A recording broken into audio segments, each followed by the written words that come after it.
milliards de dollars envolés. Et pourtant, ils continuent d'acheter. Alors que la plupart des investisseurs fuient le marché crypto comme un navire en train de couler, BitMine fait exactement l'inverse. La société dirigée par Tom Lee accumule encore et encore de l'Ethereum.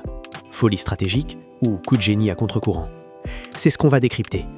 Mais avant de plonger dans l'analyse, si vous recherchez une plateforme de confiance pour acheter et vendre vos cryptos en Afrique, utilisez EasyChange, l'application panafricaine qui interconnecte les crypto-monnaies et le mobile money.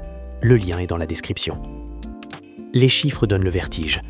Selon les données on-chain de LookOnChain, BitMine vient d'acheter pour 84 millions de dollars supplémentaires en ETH. Résultat, son portefeuille grimpe à 4 325 738 ETH, soit environ 9,14 milliards de dollars à la mi-février. Et ce n'est pas un achat isolé. La semaine précédente, la société avait déjà acquis plus de 40 000 ETH. Objectif affiché, détenir 5% de l'offre totale en circulation. Aujourd'hui, elle serait déjà à 72% de cet objectif. Autrement dit, BitMine ne teste pas le marché. BitMine veut le dominer. Mais voici le paradoxe. Avec l'effondrement du marché crypto, la société affiche environ 8 milliards de dollars de pertes latentes. Et là où beaucoup paniqueraient, Tom Lee assume. Il explique que ces pertes étaient prévisibles, que toute stratégie de trésorerie crypto traverse forcément des cycles, que les replis sont le prix à payer pour surperformer sur le long terme. C'est une logique simple. Si vous voulez battre le cycle, vous devez survivre au cycle. Le contexte n'est pourtant pas rassurant. Le prix de l'ETH évolue actuellement environ 57% sous son record historique de 4 900 $ atteint en août 2025. Pour beaucoup, c'est un signal d'alerte. Pour BitMine, c'est une remise en solde. Et la société ne se contente pas d'acheter.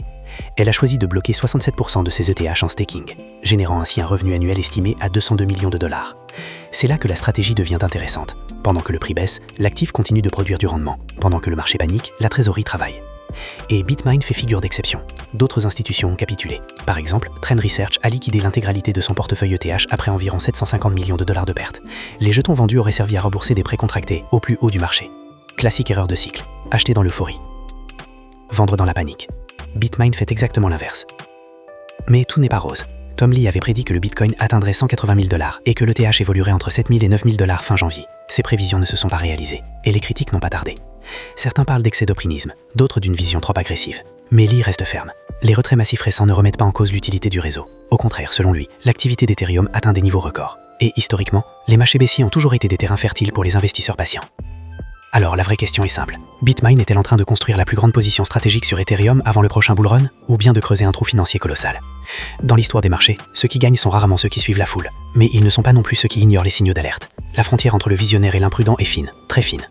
Et si Ethereum repart vers de nouveaux sommets, cette stratégie pourrait devenir l'un des paris les plus audacieux et les plus rentables de l'histoire crypto récente. Sinon, ce sera l'exemple parfait du danger de la conviction excessive. Mais au-delà du cas BitMine, c'est la stratégie des treasury companies qui change la donne. Quand des entreprises accumulent massivement de l'Ethereum ou du Bitcoin en réserve stratégique, elles réduisent l'offre disponible et créent une pression structurelle sur le marché. À long terme, ces treasury agissent comme des aspirateurs de liquidités. Si le modèle fonctionne, elles pourraient amplifier le prochain cycle haussier et transformer durablement la dynamique du marché crypto.